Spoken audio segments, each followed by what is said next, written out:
Channel. जैसा कि हम लोग का न्यूमेरिकल सीरीज चल रहा था, तो उसमें मैंने 3 लेक्चर ऑलरेडी अपने इस चैनल पे अपलोड कर दिया है। प्लेलिस्ट भी बनाया है, जो हम प्रीवियस ईयर क्वेश्चन सॉल्व कर रहे हैं डिफरेंट एग्जाम में जो आता है, ठीक है, जिस लेवल का क्वेश्चन है। तो मैंने क्वेश्चन को ऑलरेडी बोर्ड नोट कर दिया है, ठीक है। तो क्वेश्चन पढ़िए, क्या है। For an object moving on a curve path, the following quantities में remain constant during the motion. Means कोई ऑब्जेक्ट है, ठीक है, ये वो मूव कर रहा है, कैसा उसका पाथ है, कर्व पाथ पे मूव कर रहा है। तो कह रहे हैं इनमें से जो ऑप्शन दिया है वो जो भी क्वांटिटी होगी वो कांस्टेंट होगा ड्यूरिंग द मोशन। मोशन के दौरान वो क्वांटिटी कांस्टेंट होगा। कांस्टेंट का मतलब वेरी नहीं करेगा। तो ऑप्शन भी देख सकते हैं क्या क्या दिया है। और सबसे पहले यहाँ ऑब्जेक्ट मूव कर रहा है और कैसी पाथ है उसका, कर्व पाथ। तो हम जानेंगे कर्व पाथ होता क्या है। कर्व क्या होता है, जैसे हम जानते हैं ये सिंपल अगर लाइन है तो इसको बोलेंगे स्ट्रेट लाइन, ठीक। या इसी को अगर ये मोशन है तो स्ट्रेट लाइन मोशन, या अगर सिंगल केवल स्ट्रेट लाइन मोशन है तो उसको वन डायमेंशन बोलते हैं, ठीक है। 1D वन डायमेंशन मोशन या स्ट्रेट लाइन मोशन, या इसी को कभी कभी रेक्टिलिनियर मोशन कहते हैं, क्योंकि लीनियर हमारा क्या होता है, रेक्टिलिनियर मोशन भी इसी कहते हैं जब हमारा डायमेंशन 1 हो, ठीक है। और 2D मोशन क्या होता है, जब मोशन हमारा प्लेन हो, इसमें XY भी आ जाता है, तो हमारा मोशन 2D हो जाता है, ठीक है। जैसे क्या होगा, मोशन ऐसे हो जाएगा। हम वेक्टर में भी, हमारा वेक्टर भी मैंने यूट्यूब पे 2-3 लेक्चर वेक्टर पे बनाया है, तो देख लीजिए, वेक्टर कॉन्सेप्ट अच्छा क्लियर हो जाएगा। तो कहने का मतलब ये कह रहा है कि जब ये ऑब्जेक्ट मूव कर रहा है ऑन द कर्व पाथ पे, तो जो ये क्वांटिटी होगी, इनमें से कौन सी क्वांटिटी होगी जो कांस्टेंट होगी। तो कांस्टेंट कहने का मतलब जो चेंज ना हो। तो देख रहे हैं यहाँ स्पीड दिया। स्पीड क्या होता है, हम पढ़ते हैं, बचपन से पढ़ते हैं, स्पीड इक्वल टू क्या होता है, डिस्टेंस अपॉन टाइम। डिस्टेंस हमारा क्या होता है, जनरली अगर उसको देखा जाए तो मेजर किस में किया जाता है, मीटर में, ठीक। और ये टाइम क्या है, सेकेंड में। तो ये तो हम कह सकते हैं यूनिट हो गया, क्या हो गया ये, यूनिट, मीटर पर सेकेंड। सपोज इसी की हम कह दें कि हमारा स्पीड है 5 मीटर पर सेकेंड, तो 5 मीटर पर सेकेंड लिखने का मतलब क्या हुआ कि हमारा आ रहा है 5 मीटर पर सेकेंड। यानी कहीं ना कहीं ये वैल्यू जो बता रहा है 5, इसको बोलेंगे मैग्नीट्यूड। क्या बोलेंगे, या वैल्यू या मैग्नीट्यूड, ठीक। इसका मीनिंग ये हुआ, ठीक है, इसका मीनिंग हुआ कि 1 सेकेंड में कितना डिस्टेंस ट्रेवल कर रहा है, 5 मीटर। तभी तो हो गया 1, जनरली 1 लिखते नहीं है, तो क्या बता रहा है ये, 5 मीटर पर सेकेंड, यानी 1 सेकेंड में कितना डिस्टेंस ट्रेवल कर रहा है, 5 मीटर। तो इसी का अगर ये रेशियो क्या बोल रहा है, स्पीड बोलते हैं, ठीक है।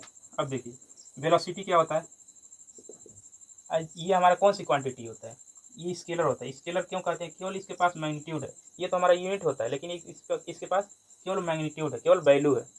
जबकि वेलोसिटी में क्या हो जाता है, वेलोसिटी इक्वल टू होता है डिस्प्लेसमेंट अपॉन टाइम, ठीक है। तो डिस्प्लेसमेंट क्या होता है, डिस्प्लेसमेंट मतलब शॉर्टेज डिस्टेंस बिटवीन 2 पॉइंट। और डिस्प्लेसमेंट कहीं ना कहीं डायरेक्शन हो जाता है, ठीक है। जैसे अगर हम यही कहें कि ये डिस्टेंस है, ये भी डिस्टेंस है, ओ ए हमारा डिस्टेंस है, ठीक है। ये ओ बी भी हमारा डिस्टेंस है। लेकिन हम कहें कि ये ओ ए है, ओ ए हमारा डिस्टेंस है, ये भी डिस्टेंस है, ठीक। लेकिन हम आपसे कहें कि अगर ये ओ ए डिस्टेंस है, ये भी डिस्टेंस है, लेकिन हमारा डिस्प्लेसमेंट कितना हुआ, तो डिस्प्लेसमेंट ये होगा कि ये शॉर्टेज डिस्टेंस, जहाँ से इनिशियल से स्टार्ट किया और फाइनल, ये हमारा डिस्प्लेसमेंट होता है, ठीक है। डिस्प्लेसमेंट होता है। डिस्प्लेसमेंट हमारा वेक्टर क्वांटिटी होता है। वेक्टर मीन्स उसमें डायरेक्शन आ जाता है, ठीक है। अब ऐसा नहीं कि शॉर्टेज डिस्टेंस कोई और होगा, ये नहीं हो सकता है। शॉर्टेज डिस्टेंस यही हमारा होगा जो स्ट्रेट लाइन होगा, तो इसलिए हमारे इसमें डायरेक्शन आ जाता है। तो जब मेरा डिस्प्लेसमेंट डायरेक्शन है, वेक्टर क्वांटिटी है, ठीक है। वेलोसिटी कौन सी क्वांटिटी है, वेक्टर। अब वेक्टर क्वांटिटी होती क्या है, वेक्टर क्वांटिटी जिसके पास मैग्नीट्यूड, यहाँ लिखते हैं वेक्टर क्वांटिटी क्या होता है, दिखाई दे रहा है, ठीक है। वेक्टर क्वांटिटी जिसके पास मैग्नीट्यूड इनटू डायरेक्शन हो, ठीक है। कहने का मतलब क्या, मैंने अगर इसी को लिख दिया 5 मीटर पर सेकेंड, ठीक, ये तो मैग्नीट्यूड बता रहा है और इसका यूनिट बता रहा है, लेकिन साथ में मैंने डायरेक्शन भी दिखा दिया कि ये आई कैप क्या बताता है वेक्टर में, मैंने ऑलरेडी बता दिया है सभी यूनिट वेक्टर। ये डायरेक्शन बताता है कि जो हमारा अगर ये मोशन हो रहा है तो आई कैप, जे कैप, वाई एक्सिस के अलॉन्ग जे कैप और जेड एक्सिस के अलॉन्ग, ठीक है, ये एक्स एक्सिस, वाई एक्सिस और ये जेड एक्सिस, इसके अलॉन्ग भी आई कैप, जे कैप, के कैप, ये यूनिट वेक्टर, इसको कैप से दिखाते हैं। ये हमारा डायरेक्शन बताता है। तो अभी हमारा ये हो गया जो वेलोसिटी अब है, ये हमारा वेक्टर क्वांटिटी हो गया। वेक्टर को हम एरो से दिखाते हैं, ठीक है। तो स्केलर और वेक्टर मैंने बताया और यहाँ भी मैंने बता दिया। आइए अब क्वेश्चन अपने आते हैं। क्वेश्चन क्या कह रहा है? क्वेश्चन बोल रहा है कि अगर कर्व पाथ, तो हम जानते हैं कि जो वेलोसिटी होता है, वेलोसिटी अगर कर्व पाथ पे मोशन कर रहा है, कर्व मतलब ऐसे होगा, ठीक है, ऐसे, या सिंपल कर्व ये भी हो सकता है, मतलब जो लाइन स्ट्रेट ना उसको कर्व बोलेंगे। तो जनरली अगर हम देखें सर्कुलर मोशन, आप सर्कुलर मोशन देखें, ठीक है, सर्कुलर मतलब जो सर्किल पर अगर मोशन देखें, तो अगर कोई पार्टिकल मूव कर रही है, ये भी एक कर्व ही है, ठीक है।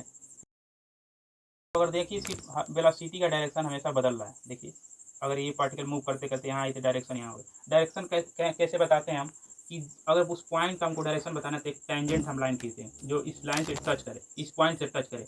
अगर ये पी पॉइंट है तो टेंजेंट ड्रा करते हैं, और जो हमारा टेंजेंट होता है यही हमको डायरेक्शन दिखाता है कि हमारा ये पार्टिकल इधर मूव करे। अगर ये पार्टिकल मूव करते करते इस पॉइंट पे आई क्यू पे, तो टेंजेंट एक ड्रा करेंगे, जो डायरेक्शन होगा यही हमारा मूव करेगा इधर। फिर ऐसे आई, यानी हर जगह ये पॉइंट पी क्यू आर पे आ गई, इसी तरह यस पे आ गया, ऐसे मूव करे तो डायरेक्शन इसको क्या बोलेंगे? वेलोसिटी। वेलोसिटी की डायरेक्शन बार बार बदल रही है, ठीक है। तो डायरेक्शन जब बदल रहा है तो ये कांस्टेंट कहाँ रहा? जब डायरेक्शन बदलेगा तो उसका वैल्यू भी बदलेगा, ठीक है, क्योंकि वेक्टर क्वांटिटी है। तो ऑप्शन देखिए इसमें कह रहा है रिमेन कांस्टेंट, कौन सी कांस्टेंट होगा? इसमें आ गया स्पीड और एक्सेलरेशन, पहला ऑप्शन। तो अभी मैंने बताया कि स्पीड तो कांस्टेंट हो सकता है, ठीक है, क्योंकि वो स्केलर क्वांटिटी है। लेकिन हमारा एक्सेलरेशन जो होता है, एक्सेलरेशन इक्वल टू होता है, एक्सेलरेशन देखिए क्या, एक्सेलरेशन होता है change into velocity upon time, ये होता है। तो जब जान रहे हैं वेलोसिटी हमारा वेक्टर क्वांटिटी है, तो जब इनका जो रिजल्ट आ रहा है एक्सेलरेशन, वो भी हमारा वेक्टर क्वांटिटी होगा, ठीक है। तो एक्सेलरेशन भी हमारा ये वेरी कर रहा है, ठीक है। एक्सेलरेशन क्या होता है? अगर ये सर्कुलर पाथ मोशन करता है तो हम पढ़ते हैं एक एक्सेलरेशन इक्वल टू होता है v equal to R, V square upon R. V हमारा होता है वेलोसिटी और आर होता है, अगर देखा जाए सर्कुलर है तो इसका रेडियस। तो ये भी एक वेक्टर क्वांटिटी है और ये भी कांस्टेंट नहीं होता है, ठीक है, बदलता रहता है। जब वेलोसिटी की डायरेक्शन बदल रहा है तो ये भी बदलता रहता है। लेकिन एक चीज़ मैं बता देता हूँ कि ये तो यहाँ बताता हूँ, एक्सेलरेशन में केवल इसका डायरेक्शन बदलता है, ठीक है, लेकिन एक्सेलरेशन में मैग्नीट्यूड इसका नहीं बदलता है, ठीक है, मैग्नीट्यूड कांस्टेंट रहता है, ठीक। तो देखिए ऑप्शन देखिए, कह रहा है स्पीड एंड एक्सेलरेशन, इसमें एक्सेलरेशन आ गया है, ये कांस्टेंट नहीं होगा। बोल रहा है remain constant during the motion, motion के दौरान हमारा इसमें से कौन सी क्वांटिटी होगी, ठीक है, स्पीड, एक्सेलरेशन, वेलोसिटी, ऐसे ऑप्शन दिया है, तो इसमें से कौन सी क्वांटिटी कांस्टेंट होगी? तो स्पीड तो कांस्टेंट हो सकता है, लेकिन यहाँ एक्सेलरेशन दे दिया है तो ये कांस्टेंट नहीं होगा। यहाँ दिया वेलोसिटी, तो वेलोसिटी तो मैंने ऑलरेडी बताया कि वेलोसिटी डायरेक्शन चेंज करता है, ठीक है, वो कांस्टेंट नहीं हो सकता है, तो ये भी नहीं होगा। और एक्सेलरेशन भी दे दिया है। इसमें दिया स्पीड एंड मैग्नीट्यूड, तो स्पीड जो है कांस्टेंट हो सकता है, ठीक है। क्यों हो सकता है? जब सर्कुलर मोशन होता है तो उस पर यूनिफॉर्म मोशन जब लेते हैं हम, यूनिफॉर्म सर्कुलर मोशन, तो इसमें हम स्पीड कांस्टेंट होता है, कह सकते हैं कि स्पीड कांस्टेंट होगा, मतलब उसकी वैल्यू बदलेगी नहीं अगर यूनिफॉर्म मोशन कर रहा है सर्कुलर पाथ पे या सर्कुलर कर्व पे। अब ये कह रहा है speed and magnitude of acceleration, यही बताया मैंने कि जो एक्सेलरेशन का डायरेक्शन बदलता है, क्यों बदलता है? क्योंकि हम जानते हैं एक्सेलरेशन, अब इसको मिटाते हैं, ठीक है, ये हमारा वेलोसिटी का डायरेक्शन है जैसे जैसे पार्टिकल मूव करे, लेकिन एक्सेलरेशन सेंटर की तरफ एक्ट करता है, उसको बोलते हैं सेंट्रीपिटल एक्सेलरेशन, ठीक है। क्या बोलते हैं?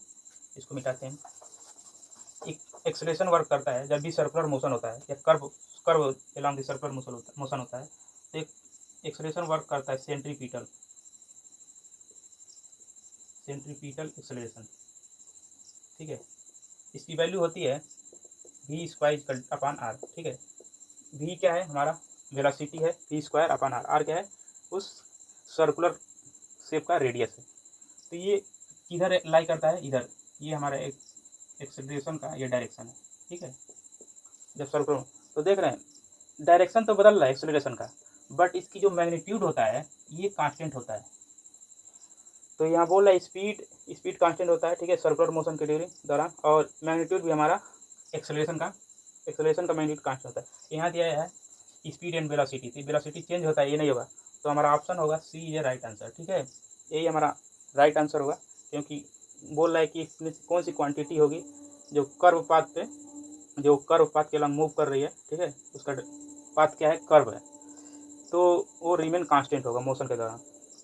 तो हमारा ये, इसको भी ऑप्शन से भी एलिमिनेट कर सकते हैं, क्योंकि वेलोसिटी हमारा डायरेक्शन बदलता है, बार बार डायरेक्शन बदल रहा है, ये कांस्टेंट नहीं होगा, तो वेलोसिटी जिसमें है वो तो नहीं होगा, ये जिस ऑप्शन बी में वेलोसिटी है तो ये ऑप्शन होगा नहीं, डी में है ऑप्शन ए होगा। अब बच रहा है हमारा केवल सी और ए, तो यहाँ एक्सेलरेशन डाल दिया, क्योंकि एक्सेलरेशन का डायरेक्शन बदल रहा है, सेंट्रीपिटल एक्सेलरेशन वर्क कर रहा है, बट यहाँ जो एक्सेलरेशन का मैग्नीट्यूड होता है ये कांस्टेंट होता है, और हमारा स्पीड भी कांस्टेंट होता है, ये भी कांस्टेंट होता है, ये भी कांस्टेंट होता है। तो दो चीज़ कांस्टेंट है इसमें, इस कर्व पाथ जब है बन रहा है तो इसमें ड्यूरिंग द मोशन, इस मोशन के दौरान speed and magnitude of acceleration constant है। तो